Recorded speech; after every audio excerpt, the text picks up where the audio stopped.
बिस्मिल्लाहिर्रहमानिर्रहीम। अस्सलाम वालेकुम। बात करेंगे दो अहम केसेस के हवाले से। इस्लामाबाद हाई कोर्ट की जानिब से NA 48 में भी जो पाकिस्तान तहरीक इंसाफ के रहनुमा हैं उनकी दरख्वास्त को मंजूर कर लिया है। इलेक्शन कमीशन और मुस्लिम लीग नून की जो कार्रवाई है उसको अदालत की जानिब से जो कार्रवाई है उसको रोक दिया गया है। इलेक्शन ट्राइब्यूनल जो रिटायर्ड जज का इलेक्शन ट्राइब्यूनल है, आज बड़ी अहम पेशरफ सामने आई है, वो मैं आपके साथ शेयर करूंगा। साथ में आपको बताऊंगा कि पाकिस्तान तहरीक इंसाफ की क़यादत के ख़िलाफ़ 9 मई और GHQ हमला केस की जो समाअत हुई है और जो बरीयत की दरख्वास्तें supreme court Lahore high court से खारिज हुई हैं शेख रशीद की, उसमें जो तहरीरी हुक्मनामा सामने आया है वो भी मैं आपके साथ शेयर करूंगा। और साथ आज लाहौर हाई कोर्ट में एक अहम केस की समाअत थी और अदालतों की जानिब से कहा गया था कि जो गरीब लोग हैं उनको रियासत वकला करके दे। पहले भी इस तरह का जो मामला है वो सामने आया है कि रियासत की ज़िम्मेदारी बनती है कि वो उनको वकला प्रोवाइड करे। हमने देखा है, बड़ी बदकिस्मती है कि जो NGOs की मैं आपको बात बता रहा हूँ, जो कहते हैं कि हम गरीब लोगों के या मुस्तहिक लोगों के मुकदमात फ्री में हम उन मुकदमात की पैरवी करते हैं, वो सिर्फ इतना ही करते हैं कि बस उनके दस्तखत करवा के एक वकालतनामा अदालत में जमा करवा दिया, जो पीछे रिपोर्ट दे दी जो भी उनकी ऑर्गेनाइजेशन है, इसके अलावा उनकी कोई कंट्रीब्यूशन नहीं होती और वो लोगों को सज़ाएँ हो जाती हैं, लोगों के केसेस खारिज हो जाते हैं और ये NGOs का ये किरदार है। वहीं पे जब हम सरकारी वकीलों की बात करते हैं कि जब रियासत आपको सरकारी वकील देती है तो वो सरकारी वकील रियासत से भी पैसे ले रहा होता है, उसकी कोशिश होती है वो फ्री कैन से भी ले और कोशिश भी नहीं करनी, चूँकि कोई भी लायक वकील तो सरकारी वकील नहीं उस तरह बनेगा जो इस तरह के मुकदमात में कि जी अगर आपने रियासत ने मुस्तहिक लोगों को वकला करके देने हैं तो वो तो बहुत कम पैसों पे वकील किया जाता है। तो उसका फिर क्या तरीक़ाकार होता है कि जो हर किसी को, जैसे हम हैं तो हमारी कोशिश होती है कि जो मुस्तहिक लोग हैं हम जितने कम केसेस लें, मुस्तहिक लोगों के कम केसेस ले लें, लेकिन उनके ऊपर उनसे जिनसे हमने फ़ीसें ली हुई हैं उनसे ज़्यादा मेहनत करें, ताकि लोगों की अगर हम मदद करना चाहते हैं तो ये नहीं है कि हम सैकड़ों केस इकट्ठे कर लें और फिर हम उस पर प्रॉपर मेहनत ना कर सकें। थोड़े लें लेकिन उनको बेहतर अंदाज में करें तो अल्हम्दुलिल्लाह हमें उसमें कामयाबी मिलती है। तो ये हर वकील जिसको अल्लाह पाक ने तौफीक दी है वो अगर 8-10 भी ऐसे केसेस मुस्तहिक लोगों के मुकदमात फ्री में हल करना शुरू कर दे तो मुआशरे में बेहतरी आ सकती है। और ये मेरी तमाम वकला दोस्तों से ये गुजारिश होगी, अल्हम्दुलिल्लाह हम आप सब की दुआओं से ये जो क्या कार खैर है इसमें हम हिस्सा लेते हैं।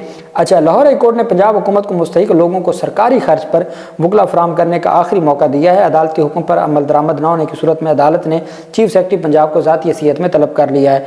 लाहौर हाई कोर्ट के जस्टिस राहील कामरान शेख ने शहरी अख्तर अब्बास की दरख्वास्त पर फैसला दिया। अदालती हुक्म में कहा गया कि सरकारी वकील के मुताबिक पंजाब लीगल एड एक्ट 2018 में मुजवज़ा तरमीम के बायस मुस्तहिक लोगों को सरकारी खर्च पर वकला फराहम करने का मामला ताख़ीर का शिकार है। अदालत सरकारी रिपोर्ट से मुतमईन नहीं है। पंजाब लीगल एड एजेंसी को अहमियत नहीं दी जा रही। इस हवाले से लाहौर हाई कोर्ट के फुल बेंच की जानिब से जारी करदा हदायत पर अमल दरामद नहीं किया जा रहा। तहरीरी ऑर्डर में कहा गया कि फुल बेंच ने करार दिया है कि सरकारी खर्च पर वकील की सहूलत बुनियादी हकूक़ के निफाज के लिए ज़रूरी है। 15 फरवरी तक पंजाब लीगल एड एजेंसी को फ़ाल बनाने के लिए आखिरी मौका फराहम किया जा रहा है। अदालती हुक्म पर अमल दरामद न होने की सूरत में चीफ सेक्रेटरी ज़ाती हैसियत में अदालत में पेश हूँ। अदालती हुक्म में कहा गया कि पब्लिक प्रोसिक्यूशन डिपार्टमेंट से पंजाब लीगल एड एजेंसी को फ़ाल बनाने के लिए मालूमात हासिल की गई। रिपोर्ट में बताया गया कि पंजाब लीगल एड एजेंसी को फ़ाल बनाने में ताख़ीर हुकूमत की तब्दीली के बायस हुई है। नई आने वाली हुकूमत ने इसके ऊपर तवज्जो नहीं दी और जो गरीब लोगों को, मुस्तहिक लोगों को फ्री लीगल एड है रियासत की जानिब से, ये भी उनके बुनियादी इंसानी हक है जो उनको मिलना चाहिए। ये लाहौर हाई कोर्ट के जस्टिस राहील कामरान शेख साहब की जानिब से फैसला आया है। बरीयत की दरख्वास्त फ़र्द जुर्म आयद होने से पहले दायर की थी शेख रशीद ने और उस पर लाहौर हाई कोर्ट में से जो बड़ी पेशरफ सामने आई है, लाहौर हाई कोर्ट ने अवामी मुस्लिम लीग के सरबराह शेख रशीद की बरीयत की दरख्वास्त मुस्तरद करने का तहरीरी फैसला जारी किया। मैंने आपको बताया था कि लाहौर हाई कोर्ट ने यह कहा कि अभी तक फ़र्द जुर्म आयद नहीं हुई, एविडेंस नहीं आई, तो कैसे कहा जा सकता है कि आपके खिलाफ कोई एविडेंस नहीं है। जस्टिस मिर्ज़ा वकास रूफ की सरबराही में 2 रुकनी बेंच ने दरख्वास्त का तहरीरी फैसला जारी किया है। ये GHQ हमला केस में तहरीरी फैसले में कहा गया कि अदालत ने 9 मई GHQ हमला केस में बरीयत की दरख्वास्त खारिज की है। दरख्वास्त गुजार ने इब्तदाई स्टेज पर बरीयत की दरख्वास्त दायर की। केस में अभी गवाह आना बाकी हैं, ट्रायल होना बाकी है। फैसले में कहा गया कि गवाह और शहादतों को देखने के बाद अदालत बरीयत से मुतल्लिक फैसला करती है। अदालत इस स्टेज पर बरीयत की दरख्वास्त मुस्तरद करती है। ٹرائل سٹیج پر درخواست گزار کو بریت کی درخواست دوبارہ دائر کرنے کی آزادی ہوگی۔ نئی بریت کی درخواست پر عدالت قانون کے مطابق فیصلہ کرے گی۔ عدالت نے اپنے فیصلے میں مزید کہا کہ درخواست گزار کے مطابق اس کے خلاف سیاسی بنیادوں پر شیخ رشید کی جانب سے کہا گیا کہ سیاسی بنیادوں پر مقدمہ درج کیا گیا۔ درخواست گزار کے مطابق اسے سزا کا امکان نہیں ہے۔ پولیس کے مطابق شریک ملزمان کے بیانات کی روشنی میں درخواست گزار کو نامزد کیا گیا ہے۔ اب بریت کا کنسیپٹ یہ ہے کہ جب آپ کے خلاف ایف آئی آر میں یا پولیس چلان میں کوئی اسپیسیفک ایلیگیشن یا آپ کے پاس خلاف ثبوت نہیں ہے، آپ بریت کی درخواست تبھی دیتے ہیں۔ اگر آپ نے ٹرائل کا انتظار کرنا ہے، اگر آپ نے گواہوں کے بیانات کا انتظار کرنا ہے، اصل چیز ہوتی ہے کہ جو ایگنی آف ٹرائل ہے اس میں نہ پڑا جائے، وہ جو ٹرائل کی سختی ہیں اس سے اب بچ جائیں، یہی تو بریت کا مقصد ہوتا ہے۔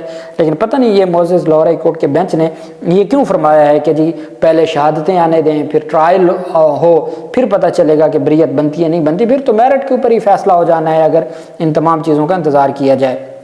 وہیں پہ 6 رہنماؤں پاکستان تحریک انصاف کے خلاف جو کارروائی جی ایچ کیو حملہ کیس میں مسلسل غیر حاضری پر پی ٹی آئی کے 6 رہنماؤں کو گرفتار کر کے پیش کرنے کا حکم دیا گیا ہے۔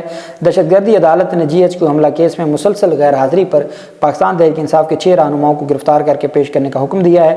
اے ٹی سی نے راولپنڈی نے وارنٹ گرفتاری تحریری طور پر جاری کر دی اور پولیس کو ملزمان کو گرفتار کر کے عدالت میں پیش کرنے کا حکم دیا ہے۔ عدالت نے ملزمان کے وارنٹ گرفتاری جاری کرنے کا جو فیصلہ ہے اس میں ملزمان بلال اعجاز، زین قریشی، ناصر محفوظ، محمد عاصم، شاہ نواز احمد اور شہیر سکندر، یہ 6 پاکستان تحریک انصاف کے رہنما ہیں جن کو گرفتار کر کے عدالت میں پیش کرنے کا حکم دیا ہے۔ وہیں پہ 9 مئی کے مقدمات میں عالیہ حمزہ کے پیش نہ ہونے پر ان کے جو سسر ہیں وہ ضامن ہیں، تو ان کے سسر کے خلاف کارروائی شروع کر دی ہے دہشت گردی عدالت لاہور نے۔ 9 مئی کیس میں ضمانت کے بعد عدالت سے غیر حاضری پر پاکستان تحریک انصاف کی رہنما عالیہ حمزہ کے ضامن ان کے سسر کے خلاف کارروائی شروع کی گئی ہے۔ 9 مئی کیس میں ضمانت ملنے کے بعد عدالتی سماعت پر پیش نہ ہونے پر یہ کارروائی کی گئی ہے۔ دہشت گردی عدالت نے عالیہ حمزہ کے سسر کو نوٹس جاری کرتے ہوئے 14 جنوری کو طلب کر لیا۔ عدالت نے آئندہ سماعت پر عالیہ حمزہ کے پیش نہ ہونے پر تحریری وضاحت جمع کروانے کا حکم دیا۔ عدالت نے ریمارک دی کہ ضامن کی ذمہ داری ہے کہ ملزم کو عدالت میں پیش ہوتا رہے۔ ملزمان کے پیش نہ ہونے پر ٹرائل کی کارروائی تاخیر کا شکار ہو رہی ہے۔ انسداد دہشت گردی عدالت کے ڈیوٹی جج عرفان حیدر نے سماعت کی۔ عالیہ حمزہ تھانہ شادمان نظر آتش کیس میں ضمانت کے بعد کیس کے لیے پیش نہیں ہوئی، اس وجہ سے ان کے خلاف یہ کارروائی شروع کی گئی ہے۔ اور یہ چونکہ ایک سلسلہ ہے اور سینکڑوں مقدمات ایک رہنما کے اوپر ہیں اور وہ کبھی ایک عدالت میں کبھی دوسری عدالت میں، پھر ہر عدالت میں فرد جرم عائد۔ اب زرتاج گل اور پاکستان تحریک انصاف کی قیادت جو فیصلہ آباد میں پیش ہوئی ہے وہاں 2 مقدمات میں فرد جرم عائد ہو گئی ہے، تو جب فرد جرم عائد ہو جاتی ہے تو پھر ٹرائل کے لیے پیش ہونا ہوتا ہے، تو بہت ساری چیزیں ہیں اور عدالتیں ہماری ہر صورت چاہتی ہیں کہ جو بھی ملزمان ہیں وہ ہر صورت عدالتوں میں پیش ہوں۔ وہیں پہ کل میں نے آپ کو بتایا تھا کہ NA-47 پاکستان تحریک انصاف کے شعیب شاہین نے درخواست دائر کی تھی اور الیکشن کمیشن آف پاکستان نے جو ریٹائرڈ جج جسٹس ریٹائرڈ عبدالشکور جو پنڈی ڈویژن کے مقدمات سننے کے لیے الیکشن پٹیشنز سننے کے لیے تعینات کیے گئے، تو اسلام آباد کے مقدمات بھی ان کو ٹرانسفر کر دیے تھے۔ اب میں نے آپ کو بتایا عطا تارڑ نے جو ریٹائرڈ جج لاہور میں بیٹھے ہیں اور وہ سماعت کر رہے ہیں اور 1 تاریخ پر پی ٹی آئی کے لوگ نہیں گئے، تو عطا تارڑ کہتے ہیں اگر آپ کے پاس ثبوت ہیں تو آئیں، انصاف میں ہر صورت انصاف جلدی ہونا چاہیے۔ یہی نون لیگ کہتی تھی طارق جہانگیری صاحب کے ٹرائبونل میں کہ انصاف تیزی کے ساتھ انصاف جو ہے وہ تباہ ہو جائے گا، تو آپ تیزی نہ کریں، آپ ٹرائل کو تیزی سے نہ بڑھائیں۔ جو ریٹائرڈ ججز کے پاس ہے وہاں کہتے ہیں آپ تیزی سے بڑھائیں، کیوں کہ ان کو پتہ ہے کہ کیا فیصلے آنے ہیں۔ اس وجہ سے پاکستان تحریک انصاف چاہتی ہے کہ جب تک معاملات بہتر نہیں ہوتے تو ان جو ریٹائرڈ ججز کے ٹرائبونل ہیں وہاں سے بچا لیے جائیں اپنے مقدمات کو۔ یہی وجہ ہے کہ اسلام آباد ہائی کورٹ نے تحریک انصاف کے امیدوار علی بخاری کی درخواست پر حکم امتناع جاری کرتے ہوئے NA-48 کے الیکشن ٹرائبونل کو بھی کارروائی سے روک دیا ہے۔ کل NA-47 کے الیکشن پٹیشن پر الیکشن ٹرائبونل کو روکا تھا، آج NA-48، یہ 3 ہیں، NA-46، 47 اور 48۔ ابھی 46 کی عامر مسعود مغل کی درخواست دائر نہیں ہوئی۔ شعیب شاہین کو کل سٹے مل گیا تھا، علی بخاری کو آج سٹے مل گیا ہے۔ چیف جسٹس عامر فاروق نے علی بخاری کی درخواست پر سماعت کی۔ علی بخاری اور دیگر وکلاء عدالت میں پیش ہوئے۔ چیف جسٹس اسلام آباد ہائی کورٹ نے پی ٹی آئی امیدوار علی بخاری کی درخواست پر حکم امتناع جاری کرتے ہوئے الیکشن ٹرائبونل کو NA-48 کے حوالے سے انتخابی عذرداری پر کارروائی روکنے کا हुक्म दे दिया। इस्लामाबाद हाई कोर्ट ने फ्रीकैन को नोटिस जारी करके जवाब तलब कर लिया और कहा कि जो रजिस्ट्रार को कहा कि शुएब शाहीन के मुकदमे के साथ इस दरख्वास्त को भी मुकर्रर किया जाए। अदालत आलिया इलेक्शन ट्राइब्यूनल को NA-47 से मुतल्लिक़ कार्रवाई से पहले रोक चुकी है, अब सिर्फ NA-46 रह गया है। उसकी भी हद तक मुझे लगता है कि कल दरख्वास्त दायर हो जाएगी और मंडे, चूँकि मंडे और ट्यूसडे आखिरी वर्किंग डे है, तो मंडे को उनको भी मिल जाएगा।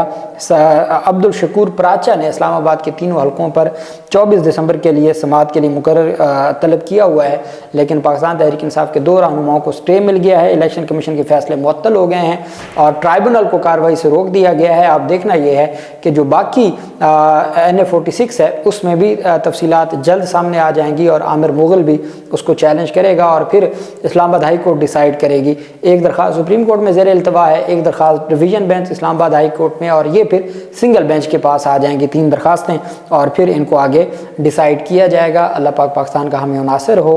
बहुत शुक्रिया। अल्लाह हाफिज़। पाकिस्तान जिंदाबाद।